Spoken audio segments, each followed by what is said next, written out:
Alright, let me quickly talk about how to use hotkey to hide the row and the column.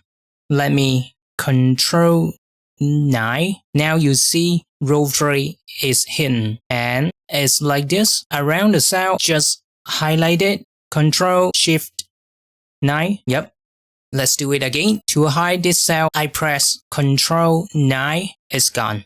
Control Shift 9. Okay, just look at the big keyboard. Let's say if I want to hide this column, Control 0. I manually unhide it because I don't know why.